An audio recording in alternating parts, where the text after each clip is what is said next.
Hi, Commissioner. Thank you so much for making the time to join us today. Thank you for having me in your studio. So, I'm going to touch on something that's rather unfortunate at the moment. Been reading a lot of news inflows, and you've seen it covered throughout, globally. Today will mark the official last day of mourning for the attacks in Kenya. A lot of analysts that we've been speaking to from Kenya saying that this won't have a big economic impact. What is your take on that? Well, Kenya now has seen, this was probably the second or third major attack on our economy, our people. It was a brutal, senseless attack which has really worried us, but we don't see it having a major impact on our economy. Of course, tourism is vulnerable, because when we had the 1998 attack on the American embassy, of course, our parks and our beaches went empty. I think that's why my president was very, in his wisdom, appealed that we desist from issuing advisories on travel to Kenya. I mean, for the simple reason that Kenya is not the only country that has been attacked. I mean, we've had attacks in the US, in the UK, in France. But what is a bit disappointing that whenever there's an attack in a country like Kenya, at least on the African continent, then you have this conversation on the advisability of big business, coming to Africa, or visitors, coming to Africa. So I think we hope that we wouldn't go that direction. The signs are good. We have had some international meetings in Nairobi which are going on. There have been no cancellations. As my compatriot Kamau has just said, I mean, the stock market is doing well. The shilling is holding. So I think the signs are good. Now, High Commissioner, reading at some of the news flows saying that they were seeing fresh threats of an attack. Is that something that we should be concerned about? I shouldn't think so. I mean, we've, ever since we went into Somalia, of course, for very good reasons, because we, as a country, I mean, our survival was at stake. And therefore, we had to go there to secure our country. And since then, we've had these threats coming up, grenade attacks.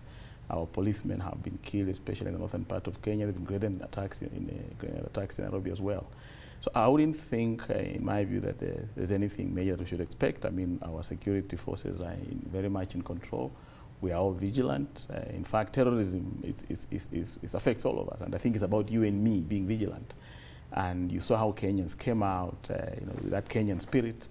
And they are now all very, very vigilant. I mean, arrests have been made, investigations are going on, and we hope that we wouldn't see any major attack like what we saw at Westgate. Now, speaking about resilience, we've seen that Kenya has now been shrugging off, this attack that has happened, and they've gone forward with the Eurobond that they're looking at having in December. Do you think this will at all have an impact on the uptake of this bond? I think there are other factors that would have an impact on the uptake, and very positively, because you all know that we had worries about our election, which we went through very successfully, and before that we've undertaken major, reforms, both economic, judicial. I mean, our economy is doing well. Inflation is been maintained at the below 5% level. Growth is what government, hoped it will be, just about 5%, and we think it will even look better. So I think those are the variables that will determine whether the uptake is good or not. So I don't see this incident affecting the Eurobond at all.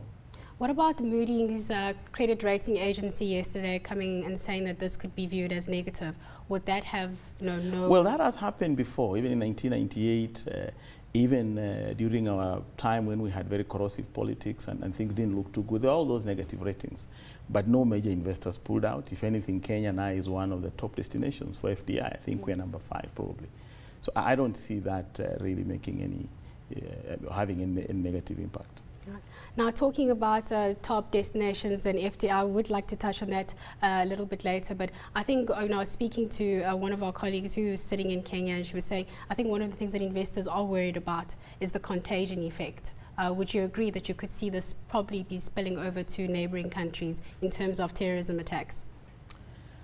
Well, that's why we are very keen that we work with all our neighbors and all our friends to contain, this scourge.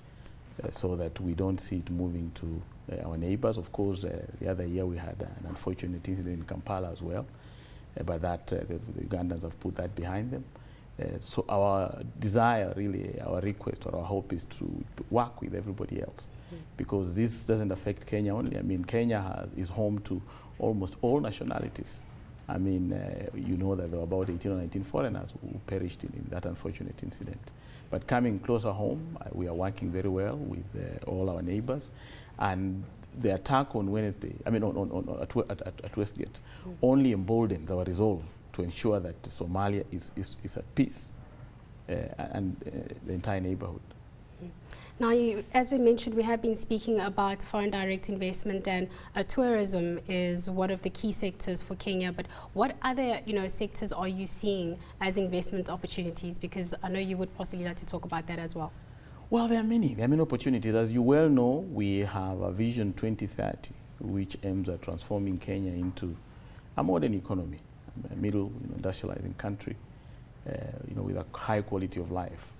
And within that vision, we have various sectors which we see us driving, us to our destination. Tourism is one of them. Agriculture, there are immense opportunities. We have immense opportunities in ICT. We have immense opportunities as well in wholesale and retail, finance. Then we have what I would call the enabler sectors, which is basically infrastructure, energy, and transport. I mean, energy is big, because right now our capacity is only at about 1,600 megawatts compared to South Africa's 44,000 megawatts.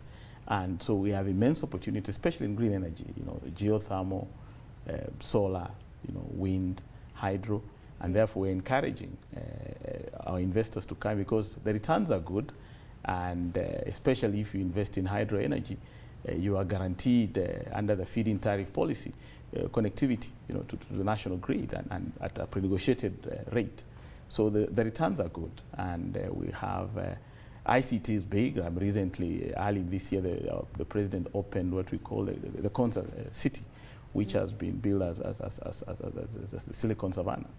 There are immense opportunities. We expect to create 200,000 jobs there, and a lot of companies have shown interest, including Boeing and so on and so forth. So the opportunities are immense. They're immense. And manufacturing, for instance, I mean, our steel industry is still quite undeveloped, and as we get more energy or access more energy, then there'll be a lot of potential, in the steel industry, manufacturing generally, fertilizers, pharmaceuticals. It's a wide range. So the opportunities are there. I want to talk about energy, because you've touched on it now. How are you incentivizing investors to come in and invest in Kenya in that specific sector? And do you perhaps also have a blueprint? Because I know here in South Africa we have the integrated resource plan where we're looking at an energy mix. Is that something that Kenya is also looking at? We do. We are looking at it at the East African level. We have an East African master plan, but we also have a Kenyan, master plan. And essentially, I mean, is to ensure that by 2030 we have at least no less than 15,000 megawatts of power. And as I've already told you, in green energy especially, there are lots of incentives. For instance, under the feed-in tariff policy, you are already guaranteed, connectivity to the national grid at a rate that is already negotiated. So that's an incentive. So from the day you invest, you know how much you're going to make. And of course, there are other incentives in terms of, zero-rated, VAT on capital goods, and of course, as a country within our constitution, we guarantee, investment. I mean, we have never expropriated anybody's investment, so that on its own, it is a major incentive. I'd like to talk, you mentioned, the value-added tax. I mean, talking about the value-added tax bill that came into effect earlier this month, there's been a lot of, different opinions and views about it. Some saying it's going to be squashing margins. We really shouldn't be implementing them. But then, looking at government saying this is a good way to draw on resources or draw on extra money that you need for the fiscus. So, what's your take on that? And, I really just want to know. I mean, it's been contentious, rather contentious. I guess it was misunderstood.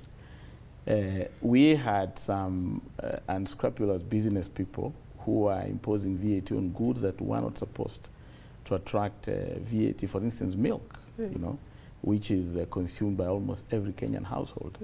But that has been clarified. A notice has been put out, and our Kenya Revenue Authority is very vigilant, and they're going around to ensure that nobody abuses the new VAT laws, because the idea is to cushion the vulnerable.